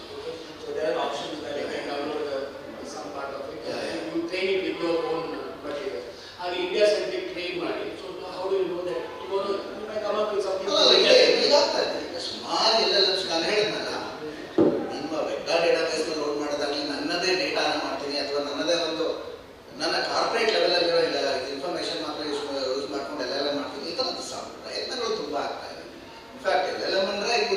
ಚಾಟ್ ಜಿ ಪಿ ಟಿ ಒಂದು ಬ್ರ್ಯಾಂಡ್, ಜಿ ಪಿ ಟಿ ಇರ್ಬೋದು, ಬಾರ್ಡ್ ಇರ್ಬೋದು, ಅಥವಾ ನಾಳೆ XYZ ಬರ್ಬೋದು. ಆ ಸಾಧ್ಯತೆಗಳು ಫೇಸ್ಬುಕ್ದು ಗ್ರಾಮ ಇಸ್ ಓಪನ್ ಸೋರ್ಸ್, ಯಾರು ತಗೊಂಡು ಮಾಡ್ಬೋದು. ಅದು ನನಗೆ ಗೊತ್ತಿರೋ ಹಾಗೆ ಅಟ್ಲೀಸ್ಟ್ ಒಂದು 200 ಕಡೆ ಈ ಕೆಲಸ ಆಗ್ತದೆ. ನೀವು ಹೇಳ್ತಾರೆ ನಂದೇ ಡೇಟಾ ಬೇಸ್ ಕೊಡ್ತೀನಿ, ನಂದೇ ಮಾಡ್ತೀನಿ. ಒಂದು ವಿಷಯ ಏನು ಅಂದರೆ ಅದಕ್ಕೆ ಎಲ್ಲೆಲ್ಲೂ ಚೆನ್ನಾಗಿ ವರ್ಕ್ ಆಗಬೇಕಾಗಿರುತ್ತೆ. ಚೆನ್ನಾಗಿ ವರ್ಕ್ ಆಗೋದಕ್ಕೆ ಬೇಕಾಗಿರೋಷ್ಟು ಸಂಗ್ರಹ ಅಥವಾ ಡೇಟಾ ಓನರ್ಶಿಪ್ ಅಂದರೆ ಇರಲ್ಲ. ಅಂದರೆ ನೀವು ಜನರಿಗಾಗಿ ಅಪ್ಲೈ ಮಾಡೋದಕ್ಕೆ ಅದೊಂದು ಸಮಸ್ಯೆ. ಅದು ಬಿಟ್ಟರೆ ಭಾರತದಲ್ಲಾಗುತ್ತೆ. ನಮಗೆ ಯಾರು ಒಬ್ಬ in fact one of the company ಒಂದು ತುಂಬ ಇಷ್ಟವಾಗಿ ನಾನು ಸಪೋರ್ಟ್ ಮಾಡ್ತಾ ಇರೋದು ಏನು ಅಂದರೆ IIT ಒಂದು 5 ಜನ ಹುಡುಗರು they are trying to create an LLM. ಏನು ಮಾಡ್ತಾ ಇದ್ದಾರೆ ಅಂದರೆ they are feeding all our scriptures along with interpretation of all those scriptures. ಯಾವುದೇ ಒಂದು ವೇದಕ್ಕೆ ನಿಮ್ಮ ಬ್ರಹ್ಮ ಸಮಾಜ ಏನು ಹೇಳುತ್ತೆ, ಆರ್ಯ ಸಮಾಜ ಏನು ಹೇಳುತ್ತೆ, ಅದ್ವೈತ ಫಿಲಾಸಫರ್ ಏನು ಹೇಳ್ತಾರೆ ಅಂತ ಎಲ್ಲ ಥರದ ಇನ್ಫಾರ್ಮೇಷನ್ ಫೀಡ್ ಮಾಡಿ it's trying to analyse where is the commonality, ಎಷ್ಟು ಡಿಫ್ರೆನ್ಸ್ ಇದೆ, ಯಾತಕ್ಕೆ ಬಂತು, and they are trying to superimpose it based on the time line at which things interpretation ಅಂದರೆ ಆ ಥರ ತುಂಬ ಅಂದರೆ there are some chances that we will see some new possibilities out of our own scriptures. ಆ ಥರ ಕೆಲಸಗಳೆಲ್ಲ ಆಗ್ತಾ ಇದೆ, right? But as I said, when it comes to ಇವ್ರು ಹೇಳಿದ್ರೆ ಈಗ ನಮ್ಮ ಇತಿಹಾಸಕಾರರು ಎಷ್ಟು ಸುಳ್ಳು ಹೇಳಿದ್ದಾರೆ ನಮಗೆ ಅಂತ ಕಂಡುಹಿಡಿಯೋದು ತುಂಬ ಈಸಿ. ಅದು positive. When it comes to information, I think AI does extremely well. I think there is no doubt that ನಾವು 200 ಜನ ಮಾಡೋದನ್ನ ಕಂಪ್ಯೂಟರ್ ಮಾಡುತ್ತೆ ಅನ್ನೋದು proven stuff. But when it comes to emotions or creating the great masterpieces, ಈಗ ನಮ್ಮ ಭೈರಪ್ಪನವ್ರ ಥರ, ನಮ್ಮ ಕುವೆಂಪುದವ್ರ ಥರ, ನಮ್ಮ ಪಂಜೆ ಉಮೇಶ್ ರಾಯರ ಥರ, ಅಥವಾ ನಮ್ಮ ಲಕ್ಷ್ಮೀಶ್ ಅವರು ಮಾಡಿದಂಥ ಅನಾಲಿಸಿಸ್ ಥರ ಮಾಡೋದಕ್ಕೆ ಆಗತ್ತಾ ಅನ್ನೋದು ನನಗನ್ಸೋದು ಅದು impossible. That's where we must be. ಈಗ there is a World Cup match. World Cup match I wanted to dedicate a poem to our players. So obviously last play 11, our names and I just took it from the internet and pasted it, and I asked it to write the poem. I told that each line has to have maximum 4 words, and each line should have a end with a rhyming word. Because I am not a literary expert. And the maximum 12 lines. It gave a very wonderful play. And I put it into Turnitin because I just wanted to check. Turnitin is a plagiarism detection software. I wanted to check whether it has been plagiarized. No plagiarism. 100% AI. He gave me the thing. But the poem was so wonderfully written. And emotion-wise, I felt that it was very resonating with the emotion of Indians. So what do you want in the open knowledge? ಮನುಷ್ಯರ ಸಾವಿರಾರು ಭಾವನೆಗಳ modules ಅಥವಾ templates ಏನಿದೆ ಅದು ಈಗಾಗಲೇ ನಮ್ಮ ಗ್ರಂಥಗಳಲ್ಲಿ ಬಂದ್ಬಿಟ್ಟಿದೆ. ಅದು ಇಂಗ್ಲಿಷ್ನಲ್ಲಿ ಮುಖ್ಯವಾಗಿ. ಹೀಗಾಗಿ ಆ AI ಸಹಜವಾಗಿಯೇ ಈ ಥರದ ಭಾವನೆಗಳನ್ನ ಕಲೆಕ್ಟ್ ಮಾಡಿ ಒಂದು ಗಮನವನ್ನು ಹೊರಗೆ ತೆಗಿಬಹುದು. ತಮಾಷೆಯಾಗಿ ಹೇಳಬೇಕು ಅಂತಂದ್ರೆ ನಿನ್ನೆ ಒಂದು ಘಟನೆ ಇಂಗ್ಲೆಂಡ್ನಲ್ಲಿ ನಡೆದಿದೆ. DPD ಅಂತ ಹೇಳಿ ಒಂದು ಪಾರ್ಸೆಲ್ ಸಂಸ್ಥೆ ಅದೊಂದು ಚಾಟ್ ಪಾಟ್ ಅಲ್ಲಿ AI ಅನ್ನು ಅವರು ಇನ್ಸ್ಟಾಲ್ ಮಾಡಿದ್ದಾರೆ. ಸೊ ಒಬ್ಬ ಪಿಯಾನಿಸ್ಟ್, ಅವ್ರ ಹೆಸರು ಇದೆ, ಅವ್ರದ್ದು ಕೊರಿಯರ್ ಏನೋ ಹೋಗಿಲ್ಲ, ಅದಕ್ಕೆ ಅವರು ಚಾಟ್ ಪಾಟ್ ಜೊತೆಗೆ ಕಸ್ಟಮರ್ ರಿಲೇಶನ್ಶಿಪ್ ಚಾಟ್ ಅನ್ನು ಶುರು ಮಾಡಿದ್ದಾರೆ. ಅದು ಸರಿಯಾಗಿ ಉತ್ತರ ಕೊಟ್ಟಿಲ್ಲ. ಕೊನೆಗೆ ಇವರು ಇದಕ್ಕೆ ಸರಿಯಾಗಿ ಪಾಠ ಕಲಿಸ್ತೀನಿ ಅಂತ ಹೇಳ್ಬಿಟ್ಟು ಅದ್ರ ಜೊತೆಗೆ ಸಂವಾದ ಮಾಡ್ತಾ ಅದು ಏನ್ ಮಾಡಿದೆ ಅಂತಂದ್ರೆ ಅದು DPD ಸಂಸ್ಥೆಯನ್ನೇ ಬೈದಾಗುತ್ತೆ. ಬಹಳ ಇನ್ನು ಕೆಟ್ಟ ಭಾಷೆಯಲ್ಲಿ ಬೈದು ಕೊನೆಗೆ ಇವನು ಮತ್ತೆ ಕೇಳಿದ ಬಿಟ್ಟಿಲ್ಲ. ಹಾಗಾದ್ರೆ ಇವ್ನು ಕೆಲಸ ಮಾಡೋ ನಿನಗೆ ಇಷ್ಟ ಇರೋ ಒಂದು ಕಂಪ್ನಿ ಬಗ್ಗೆ ಒಂದು ಹೈಕನ್ನು ಬರೀತೀಯಾ ಅಂತ ಅದೇ ಚಾಟಲ್ಲಿ ಕೇಳಿದ್ದಾನೆ. ಅವಾಗ ಈ ಮೆಷಿನ್ ಏನ್ ಮಾಡಿದೆ ಅಂತಂದ್ರೆ DPD ಸಂಸ್ಥೆ ವಿರುದ್ಧನೇ ಒಂದು ಹೈಕನ್ನು ಬರೆದಿದೆ. ತುಂಬಾ ಚೆನ್ನಾಗಿ ಬರೆದಿಲ್ವಂತೆ, ಶಾಸ್ತ್ರೋಕ್ತವಾಗಿ ಇಲ್ವಂತೆ, ಆದ್ರೂ ಕೂಡ ಅದೊಂದು ಬರೆದ ಮೇಲೆ ದೊಡ್ಡ ಸುದ್ದಿಯಾಗಿ ಈಗ BBC, ರಾಯ್ಟರ್ಸ್ ಎಲ್ಲ ಕಡೆಗೂ ಅದು ದೊಡ್ಡ ಸುದ್ದಿ ಆಯಿತು. ಈಗ ಚಾಟ್ ಪಾಟನ್ನ ಸದ್ಯಕ್ಕೆ ಅದನ್ನ ವಾಪಸ್ ತಗೊಂಡಿದ್ದಾರೆ. ತಮಾಷೆ ಹೇಳಿದ್ರು ಕವನಗಳನ್ನ ಹೇಗೆ ಬರೆಯಬಹುದು. ದಟ್ ಅಪಾರ್ಟ್ ಸೀರಿಯಸ್ಲಿ ಹೇಳಬೇಕು ಅಂತಂದ್ರೆ ಸಾಹಿತ್ಯ ಬಿಡಿ, ಅದು ಒಂದು ಸಣ್ಣ ಭಾಗ. ಆದ್ರೆ ನಾವು AI-ನ ಒಟ್ಟಾರೆ ಇಂಪ್ಲಿಕೇಶನ್ಸ್ ಆನ್ ಸೊಸೈಟಿ ಅದನ್ನು ಕೂಡ ನಾವು ನೋಡ್ಬೇಕಾಗುತ್ತೆ. ಈಗ ನಾನು ಕಂಡುಕೊಂಡ ಹಾಗೆ ನೀವೆಲ್ಲ ಫೀಲ್ಡ್ ಅಲ್ಲಿ ಇದ್ದೀರಾ, ನಾನು ಸ್ವಲ್ಪ ಅಧ್ಯಯನ ಆಧಾರಿತ ಮಾಹಿತಿನಷ್ಟೇ ಕೊಡಬಹುದು. ನಾನೊಬ್ಬ ಸೈಂಟಿಸ್ಟ್ ಕೂಡ ಅಲ್ಲ. ಅಂತಂದ್ರೆ ಒಬ್ಬ ಜರ್ನಲಿಸ್ಟ್ ಆಗಿ ನಾನು ನೋಡಿದಾಗ ಈಗ ನೋಡಿ, ಈಗಿನ ಲೆಕ್ಕಾಚಾರದ ಪ್ರಕಾರ ಬರುವ ವರ್ಷಗಳಲ್ಲಿ ಎಲ್ಲ AI ಮೆಷಿನ್ಗಳು ಚೆನ್ನಾಗಿ ಕೆಲಸ ಮಾಡಬೇಕು, ಒಳ್ಳೆ ಉತ್ತರ ಕೊಡಬೇಕು ಅಂತಂದ್ರೆ ಜ್ಞಾನದ ಸಂಗ್ರಹದ ಭಾಗ ಬೇರೆ. ಬರೀ ಮೆಷಿನ್ಗಳ ಲೆಕ್ಕ ಹಿಡಿದ್ರೆ ವರ್ಷಗಳಲ್ಲಿ 1.5 ಕೋಟಿ ಸರ್ವರ್ಗಳನ್ನು ನಾವು ಸ್ಥಾಪಿಸಬೇಕಾಗುತ್ತೆ ಜಗತ್ತಿನಲ್ಲಿ. ಮಿನಿಮಮ್ 1.5 ಕೋಟಿ ಸರ್ವರ್ಗಳು. ಅಂದ್ರೆ 1.5 ಕೋಟಿ ಸರ್ವರ್ಗಳನ್ನ ಯಾರ್ಯಾರು ಸ್ಥಾಪನೆ ಮಾಡೋಕ್ಕಾಗಲ್ಲ. ಯಾಕೆಂದ್ರೆ ನಾನು ಕ್ರಿಪ್ಟೋ ಕರೆನ್ಸಿ ವಿಷಯದಲ್ಲಿ ಕೂಡ ನಾನು ಈ ಸರ್ವರ್ಗಳ ಒಂದು ಲೆಕ್ಕ ಹಾಕಿದ್ದೆ. ಒಂದೊಂದು ಸರ್ವರ್ಗೂ ಕೂಡ ಎನ್ವಿಡಿಯಾದ ಬಹಳ ಹೈಲಿ ಸ್ಪೆಷಲೈಸ್ಡ್ ಚಿಪ್ಪನ್ನೇ ಹಾಕಬೇಕಾಗುತ್ತೆ. ಎನ್ವಿಡಿಯಾ ಕಂಪನಿನೇ ಮಾಡಬೇಕಾಗುತ್ತೆ, ಬೇರೆ ಯಾರು ಮಾಡಕ್ ಬರಲ್ಲ. ಯಾಕಂದ್ರೆ ಈ ಜ್ಞಾನ ಎಲ್ಲ ಎನ್ವಿಡಿಯಾ ಕಂಪನಿಯಲ್ಲೇ ಇರೋದು. ಸೊ 1.5 ಕೋಟಿ ಸರ್ವರ್ಗಳು, ಅವುಗಳು ಕಬಳಿಸುವಂತಹ ಇಂಧನ, ಇದು ಕ್ರಿಪ್ಟೋ ಕರೆನ್ಸಿಯ ಒಂದು ದೊಡ್ಡ ದಂಧೆ ಇದೆ. ಅದೇ ರೀತಿಯಲ್ಲೇ ನನಗೆ ಕಾಣಿಸ್ತಾ ಇದೆ. ಸೊ ಈ ರೀತಿಯಲ್ಲಿ ನಾವು ಎನರ್ಜಿ ಗಸ್ಲರ್ ಆಗಿ ನಾವು ಏನು ಬಳಸಿದಾಗ ಅದು ಎಷ್ಟು ಮಟ್ಟಿಗೆ ಮನುಕುಲಕ್ಕೆ ಸಹಾಯಕ ಅಂತ ಅದು ಒಂದು ಪ್ರಶ್ನೆ. ಅಂದ್ರೆ ನಾನು ಎಕಾಲಜಿಕಲಿ ಕೂಡ ನಾನು ಈ ಪ್ರಶ್ನೆಯನ್ನ ಸರ್, ನೀವು ಆ ಒಂದು ಭಯ ಬರ್ತಲ್ಲ, ನಾನು ಅದು ಸಾಹಿತ್ಯಿಕವಾಗಿ ಮಾಡ್ತಾ ನಾನು ಹೇಳಕ್ ಒಪ್ಪಲ್ಲ.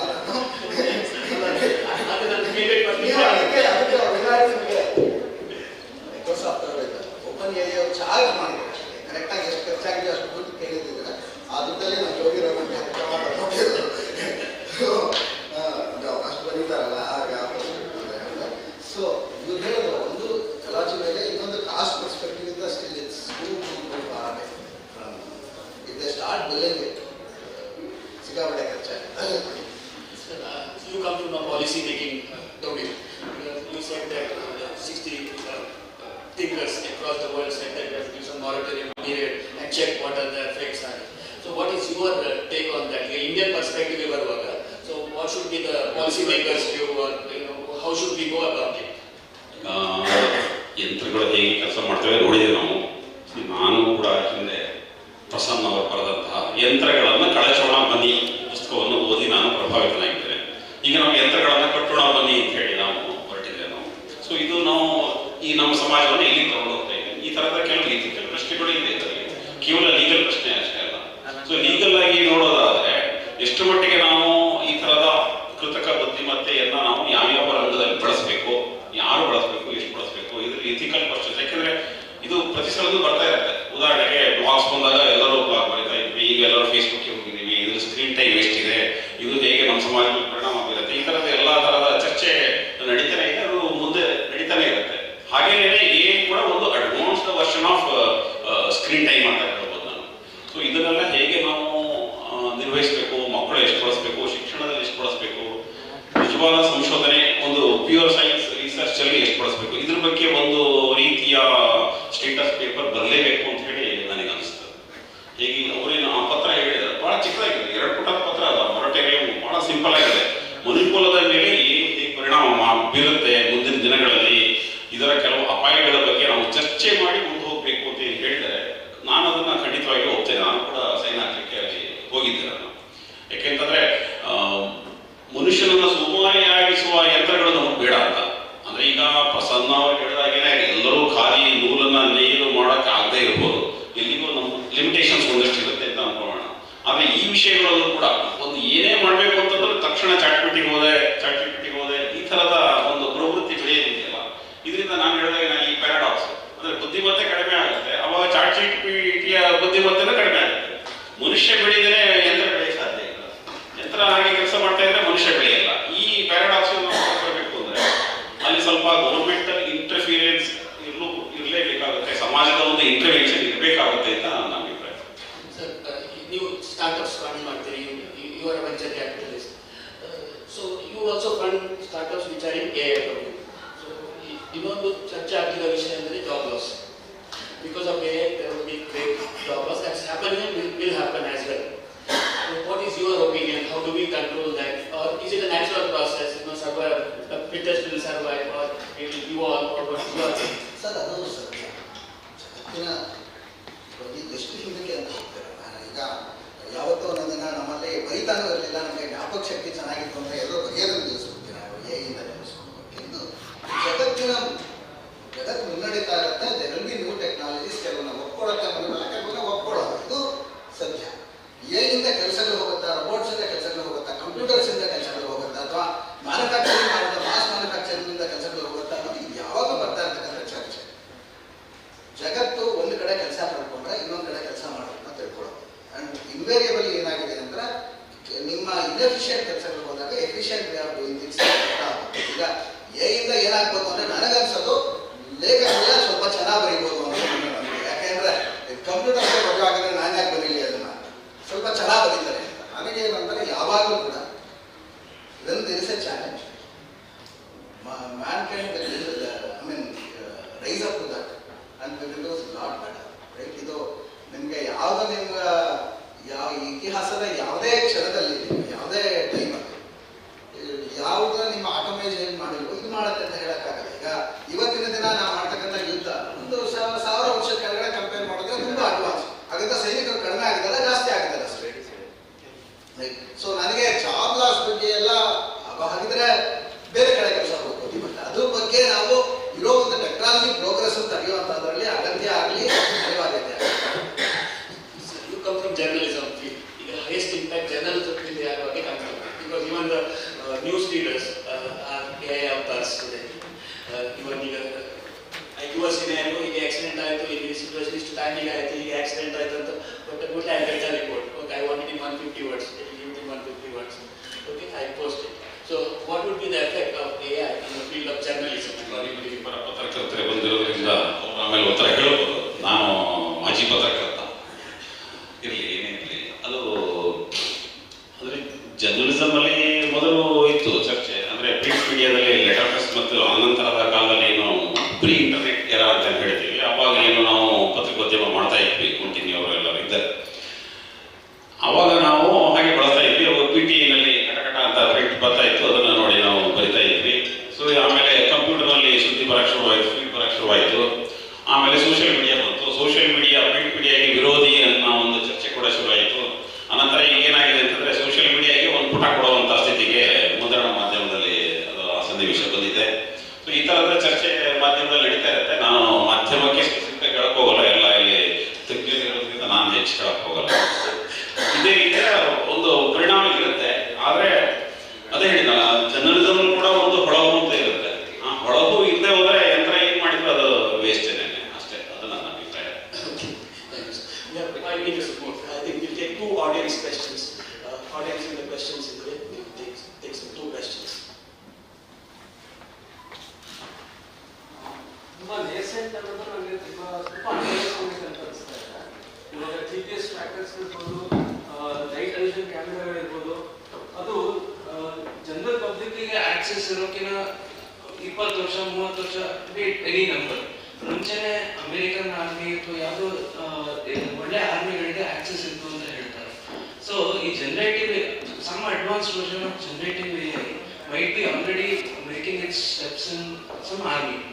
So it's just a matter of time that it comes to access of general public ಅಂತ ನನ್ನ ವೈಯಕ್ತಿಕ ಅಭಿಪ್ರಾಯ. ಉದಾಹರಣೆಗೆ ಇವಾಗ ಆಟೋ ಟ್ಯೂನಿಂಗ್ ಮ್ಯೂಸಿಕ್ ಸಿಸ್ಟಮ್ಗೆ ಏನ ಬರೋಕಿನ ಮುಂಚೆನೇ ಆಟೋ ಟ್ಯೂನಿಂಗ್ ಇಂದ ಹಲವಾರು ಆರ್ಟಿಸ್ಟ್ಗಳು ಹಲವಾರು ಸಂಗೀತವನ್ನು ನಿರ್ದೇಶನ ಮಾಡಿ ಹಣವನ್ನು ಮಾಡ್ತಿದ್ದಾರೆ. ಅದು ಕ್ಲಿಕ್ ಆಗಿದೆ.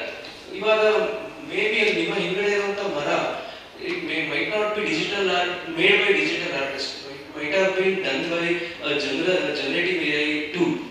So from my perspective, I feel it's quite a underestimation that if we say it's too nascent. ನನ್ನ ಪ್ರಶ್ನೆ ಪಾಲಿಸಿ ಮೇಕಿಂಗ್ ಪರ್ಸ್ಪೆಕ್ಟಿವ್ ಅಲ್ಲಿ, I mean from my perspective it is just the cost would be the only barrier to make it accessible to general public. ಬಹುಶಃ chat GPT ಇನ್ನೊಂದು 2 ವರ್ಷದ ಬಹುಶಃ ತಿಂಗಳಿಗೆ common ಪೀಪಲ್ಗೆ 5,000 ರೂಪಾಯಿ per month charge ಮಾಡಿ ಶುರು ಮಾಡ್ಬೋದು, which is too high. So from my perspective cost would be the only barrier. And ಅದಕ್ಕೆ ಸುಮಾರು ಲಿಟ್ರೇಚರ್ ಆಕ್ಸೆಸ್ ಇಲ್ಲ ಅನ್ನೋದು it's also again just matter of time. archive.org ಹೋದ್ರೆ ಎಷ್ಟು ಬುಕ್ಗಳಿದೆ, ಇಟ್ಸ್ ಇನ್ನೊಂದು ನೀವು ಹೇಳಿದ್ರೆ ಕಾಸ್ಟ್ 1 ಕೋಟಿ ಸರ್ವರ್ಗಳು ಬೇಕು. From my perspective, cost is the only barrier and it's just a matter of time. ದಯವಿಟ್ಟು ನನ್ನ ತಪ್ಪು ಅಂತ ನನ್ನ ತಿದ್ದಿ. ಅಲ್ಲ, ನನ್ನ ವೈಯಕ್ತಿಕ ಅಭಿಪ್ರಾಯದಲ್ಲಿ ಇವತ್ತಿನ ಎಲ್ಲ AI ಮಿಷಿನ್ಗಳು ಸಾಹಿತ್ಯಕ್ಕೆ ಸಂಬಂಧಪಟ್ಟಂತೆ ಹೇಳೋದಾದ್ರೆ ಅವೆಲ್ಲವೂ ಕೂಡ ಅಗ್ರಿಗೇಟೆಡ್ ನಾಲೆಡ್ಜ್ ಏನಿದೆ ಅದನ್ನು ಇಟ್ಕೊಂಡಿದ್ದಾವೆ. ಅಲ್ಲೂ ಕೂಡ ವೈರುಧ್ಯ ಇದೆ. ಯಾಕೆಂದ್ರೆ ನಾನೊಬ್ಬ ಓಪನ್ ನಾಲೆಡ್ಜ್ ಕ್ಯಾಂಪೇನರ್ ಆಗಿ ನಾನು ಸಾಕಷ್ಟು ಸಾಹಿತ್ಯವನ್ನು ಭಾರತೀಯ ಭಾಷೆಗಳಲ್ಲಿ, ಕನ್ನಡದಲ್ಲಿ ಮತ್ತು ಭಾರತೀಯ ಭಾಷೆಗಳಲ್ಲೂ ಮುಕ್ತ ಜ್ಞಾನವಾಗಿ ಸಿಗಬೇಕು ಅಂತ ಹೇಳಿ ಅಜ್ಞಾನ ಮಾಡ್ತಾ ಇದ್ದೀನಿ. ಈ ಮುಕ್ತಜ್ಞಾನ ಎಲ್ಲಿಗೆ ಹೋಗುತ್ತೆ? ಮಿಷಿನ್ ಒಳಗೆ ಹೋಗುತ್ತೆ. ಅಲ್ಲಿಂದ ಹೊರಗೆ ಬಂದ್ಮೇಲೆ ನಿಮಗೆ 5,000 ರೂಪಾಯಿ ಇಲ್ಲದೆ ಇರ್ಬೋದು, 4,000 ರೂಪಾಯಿ ಇರ್ಬೋದು, ಏನೋ ಒಂದು ಚಾರ್ಜ್ ಮಾಡ್ತಾರೆ. ಅಂದ್ರೆ ಈ ಮುಕ್ತಜ್ಞಾನದ ಈ ಹೊಸ ಯುಗದ ಕಲ್ಪನೆಯನ್ನು ಶುರು ಮಾಡಿದ್ದೇ ಯುರೋಪಿಯನ್ರು. ನಮ್ಮ ಭಾರತದಲ್ಲಿ ಮೊದಲಿಂದಲೂ ಇತ್ತು ಮುಕ್ತಜ್ಞಾನ ಇರಬೇಕು, ಜ್ಞಾನವನ್ನು ಎಲ್ಲರೂ ಸಂಪಾದಿಸಬೇಕು, ಎಲ್ಲರೂ ಕೂಡ ಜ್ಞಾನಕ್ಕೆ ಅರ್ಹರು ಅಂತ ಇತ್ತು. ಅದಾಯ್ತು. ಈಗ ಹೊಸ ಒಂದು ಈ 20ನೇ ಶತಮಾನಕ್ಕೆ ಬರೋದಾದ್ರೆ ಯಾವ ಯುರೋಪಿಯನ್ನರು ಮುಕ್ತಜ್ಞಾನ ಆಗಬೇಕು, ಮುಕ್ತ ತಂತ್ರಜ್ಞಾನ ಇರಬೇಕು ಅಂತ ಹೇಳ್ತಿದ್ದಾರೆ, ಅವರೇ ಮತ್ತೆ ಈ ಮಿಷಿನ್ಗಳನ್ನೆಲ್ಲ ತಯಾರು ಮಾಡಿ ನೀವು ಸಬ್ಸ್ಕ್ರೈಬ್ ಆಗಿ ಅಂತ ಹೇಳ್ತಿದ್ದಾರೆ. ಇಡೀ ಮನುಕುಲನೇ ಚಾಟ್ ಜಿಪಿಟಿಗೋ ಅಥವಾ ಮಿಷಿನಿಗೋ ಚಂದಾದಾರ ಫೀ ಕೊಡೋದಿದೆಯಲ್ಲ, ಅದು ಬಹಳ ನನಗನ್ಸುತ್ತೆ ಬಹಳ ಒಂದು ಹಾಸ್ಯಾಸ್ಪದ ಸಂಗತಿ ಅಂತ ಅನ್ಸುತ್ತೆ. ಸೊ ಆ ದೃಷ್ಟಿಯಲ್ಲಿ ನೋಡಿದಾಗ ಈ ವಿರೋಧಾಭಾಸ ಇದೆ. ಅಂದ್ರೆ ಮುಕ್ತಜ್ಞಾನದ ಮೂಲಕ ನಮ್ಮ ಸಮುದಾಯ, ನಮ್ಮ ಸಮಾಜ ಚೆನ್ನಾಗಿ ಆಗ್ಬೇಕು ಅನ್ನುವಂತಹ ಒಂದು ಚಳುವಳಿ ನಡೀತಾ ಇದೆ. ಈಗ ಮತ್ತೆ ಇದು ಕ್ರೋಢೀಕೃತ ಜ್ಞಾನ, ಬಯಾಸಡ ಜ್ಞಾನ, ಪೂರ್ವಾಗ್ರಹ ಆಧಾರಿತ ಜ್ಞಾನ ಮತ್ತು ಅರೆಬರೆ ಜ್ಞಾನ. ಅರೆಬರೆ ಸಂಪೂರ್ಣ ಅಲ್ವೇ ಇಲ್ಲ, ಇಡೀ ನಮ್ಮ ಜಗತ್ತಿನ ಎಲ್ಲ ನಾಲೆಡ್ಜನ್ನು ಖಂಡಿತವಾಗಿಯೂ ಇಟ್ಕೊಂಡಿಲ್ಲ. ಆ ಥರದಲ್ಲಿ ಅದಿದ್ದಾಗ ಅದನ್ನ ನಾವು ಇಟ್ಕೊಂಡು ನಾವು ಏನು ಯೋಚನೆ ಮಾಡ್ತೇನೆ ಅದುಗಳನ್ನ ಕೇಳ್ಕೋಬೇಕು ಮತ್ತು ಅದಕ್ಕೆ ಚಂದನ ಕೂಡ ಕೊಡಬೇಕು ಅನ್ನೋದಿದೆಯಲ್ಲ, this I don't agree. Sir, his one more question was about nascentness. Could you just address that? No, I think I agree with you. Completely agree with you. There are a lot more things that we don't know here. But ನಾನು ಹೇಳಿದ್ನಲ್ಲ, ನೀವು ಬರೀ literature perspective ಇಂದ ಹೇಳ್ತೀನಿ, ಯಾಕೆಂದ್ರೆ ನಾನು active investor. Literature perspective ಇಂದ at the best ನಮ್ಮ ಅದ್ಭುತವಾದಂಥ engine cannot be equal to Jogi. ಒಂದು ಎಕ್ಸಾಂಪಲ್ ಹೇಳ್ತಾರೆ. That's what I saying. It's because ಇಲ್ಲಿ ನಾವು ಮಾತಾಡ್ತಾರ ಸಾಹಿತ್ಯ ಸೃಷ್ಟಿ ಆಗೋದ್ರಿಂದ ಎಷ್ಟು ಮಾತಾಡೋರು ಅವ್ರ ಬಗ್ಗೆ ಒಂದು ಬುಕ್ಕಷ್ಟು ಮಾಡ್ಬೋದು. Limitation of the technology work ಆಗ್ತಾ ಇರೋದು ಲಿಮಿಟೇಷನ್ ಅಲ್ಲ. That's limitation of the concept ಏನಿದೆ ಅದ್ರ ಲಿಮಿಟೇಷನ್ ಅಂತ ಹೇಳ್ತಾರೆ. ಯಾಕೆಂದ್ರೆ ಭಾಷೆ ನಾನು ಹೇಳಿದ ನಮ್ಮ ರಸ, ಧ್ವನಿ, ಔಚಿತ್ಯ ಇರೋದನ್ನೆಲ್ಲ ಗಮನಿಸಿದ್ರೆ ಏನು ಲಿಮಿಟೇಷನ್ ಅಂತ ಗೊತ್ತಾಗ್ತದೆ. ಅದು ನಾನು ಹೇಳೋದಲ್ಲ, ಯುವಲ್ ಮಹಾರಾರಿಗಳು ಅವರ 21 ಲೆಸನ್ಸ್ ಫಾರ್ 21st ಸೆಂಚುರಿ ಪುಸ್ತಕ ಬರೆದಿದ್ದಾರೆ. ಅದು ಈಗೆಲ್ಲ ವಿಷಯಗಳ ಕುರಿತಾಗಿ ಇದೆ. ಅದರಲ್ಲೂ ಒಂದು ಅಂಶವನ್ನು ಏನು ಹೇಳಿದ್ದಾರೆ ಅಂದರೆ, ನಮ್ಮ ಆರ್ಟಿಫಿಷಿಯಲ್ ಇಂಟೆಲಿಜೆನ್ಸ್ ಅನ್ನ ಬೆಳೆಸುವುದಕ್ಕೆ ಬಳಸುವಂತಹ ಬಂಡವಾಳ ಏನಿದೆ ಅದರ ಒಂದು ಸಾಕಷ್ಟು ಗಮನಾರ್ಹವಾದಂತಹ ಪಾಲನ್ನ ಮನುಷ್ಯನ ಪ್ರಜ್ಞೆ ಬೆಳೆಸಲಿಕ್ಕೆ ಬಳಸಬೇಕು ಅಂತ ಅವರು ಹೇಳಿದ್ದಾರೆ. ಸೊ ನನ್ನ ವೈಯಕ್ತಿಕ ಅಭಿಪ್ರಾಯ ಇರ್ಬೋದು, ಯುವಲ್ ಅವರ ಹರಾರಿ ಅವರ ಅಭಿಪ್ರಾಯ ಇರ್ಬೋದು, ಅಂತಹ ಅನೇಕ ಚಿಂತಕರ ಅಭಿಪ್ರಾಯ ಇರ್ಬೋದು. ಏನು ಅಂತಂದ್ರೆ ಮನುಷ್ಯನ ಪ್ರಜ್ಞೆ ಅದು ಜಾಗೃತವಾಗಿರಬೇಕು, ಅದು ಬೆಳಿಬೇಕು ಅಂತ. ಅದು ಬೆಳೆಯದೇನೆ ನಾವು ಕೇವಲ ಯಂತ್ರಗಳನ್ನ ಬೆಳೆಸುವಂಥದ್ದು ಅಷ್ಟು ಒಳ್ಳೆಯ ಕೆಲಸ ಅಲ್ಲ ಅಂತ ಹೇಳಿ ಅವರು ಹೇಳ್ತಾರೆ. ಇದನ್ನು ನಾನು ನಿಮ್ಮ ಗಮನಕ್ಕೆ.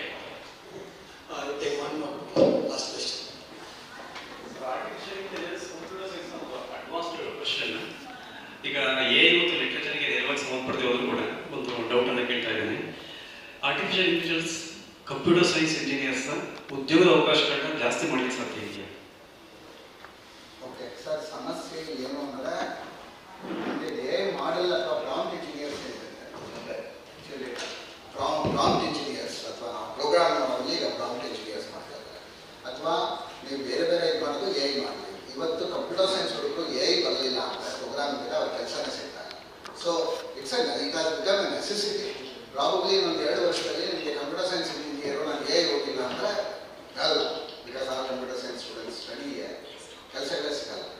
ಕೆಲಸ ಜಾಸ್ತಿ ಮಾಡುತ್ತಾ ನಾನು ಹೇಳಿದ್ನಲ್ಲ, ಕೆಲಸ ಯಾವಾಗಲೂ ಅಲ್ಪಾಟ ದುಡ್ಕೊಂಡು ಬರುತ್ತೆ ಸರ್. ನಾವು ಇರೋವರೆಗೂ ನಾವೇನೇ ಕೆಲಸ ಮಾಡ್ಕೋತೀವಿ. ಬಿಕಾಸ್ ಆಫ್ ಎ ಕೆಲಸ ಜಾಸ್ತಿ ಆಗುತ್ತೆ, ಇಂಡಿಯಾ ಕೆಲಸ ಜಾಸ್ತಿ ಆಗುತ್ತೆ. That's a great opportunity for India.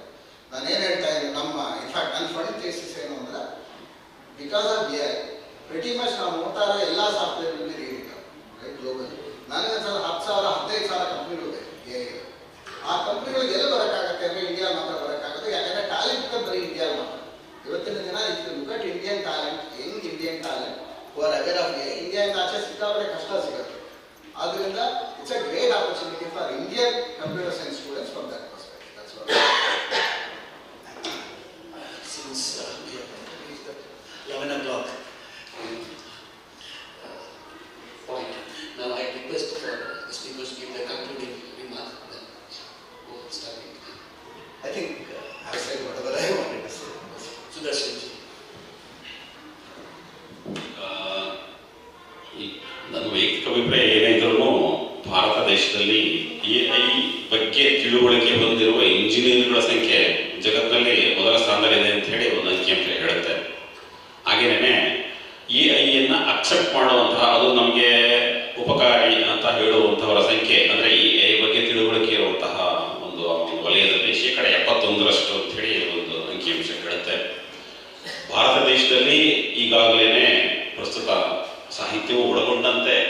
ಸುಮಾರು 300ಕ್ಕೂ ಹೆಚ್ಚು ಸಂಸ್ಥೆಗಳು, ಸ್ಟಾರ್ಟಪ್ಗಳು, ಬೇರೆ ಬೇರೆ ಸಂಸ್ಥೆಗಳು AI ಕೇಂದ್ರಿತ ಒಂದು ವ್ಯವಹಾರವನ್ನು ಆರಂಭಿಸಿದೆ, ಅದರಲ್ಲಿ ಕೆಲಸ ಮಾಡ್ತಾ ಇದ್ದಾವೆ.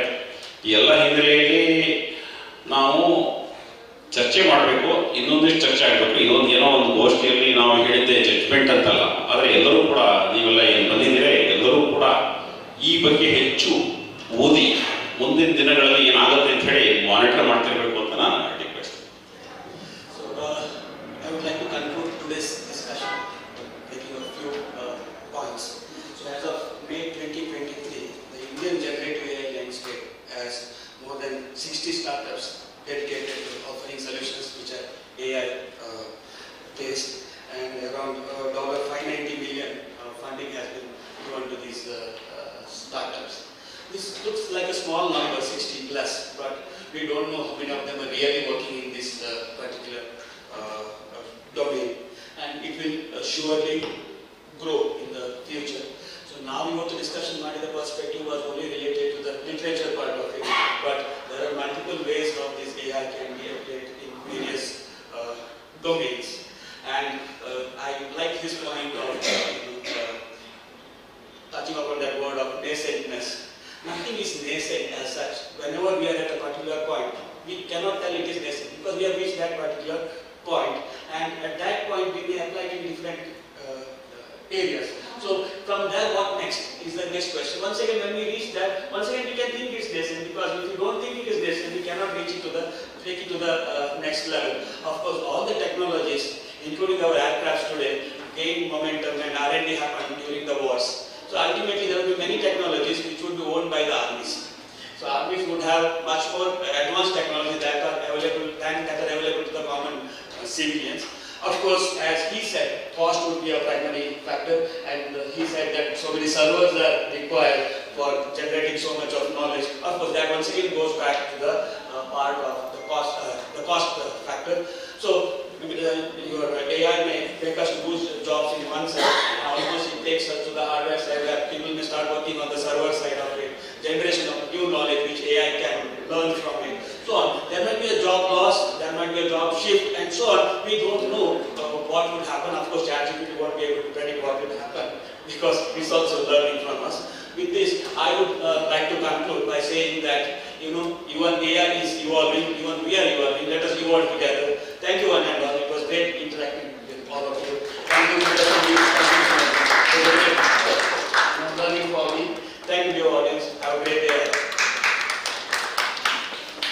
ಇಷ್ಟೊಂದು AI and literature ಅನ್ನುವಂತಹ ಒಂದು ವಿಚಾರದ ಮೇಲೆ ತಮ್ಮ ವಿಚಾರಧಾರೆಯನ್ನು ನಮ್ಮೊಂದಿಗೆ ಹಂಚಿಕೊಂಡಿರುವಂತಹ ಸುರೇಶ್ ನರಸಿಂಹನ್ ಸರ್ ಹಾಗೂ ಬೇಲೂರು ಸುದರ್ಶನ್ ಸರ್ ತಮಗೆ ಧನ್ಯವಾದಗಳನ್ನು ಅರ್ಪಿಸ್ತಾ ಇದ್ದೇವೆ. ಜೊತೆಗೆ ಈ ಒಂದು ಅವಧಿಯನ್ನು ನಿರ್ವಹಿಸಿರುವಂತಹ ಡಾಕ್ಟರ್ ದಶರಥರಾಜ್ ತಮಗೂ ಕೂಡ ಧನ್ಯವಾದಗಳನ್ನು ಅರ್ಪಿಸ್ತಾ ಇದ್ದೇವೆ. As a token of gratitude, I request Jyoti ma'am to hand over a memento to the dignitaries.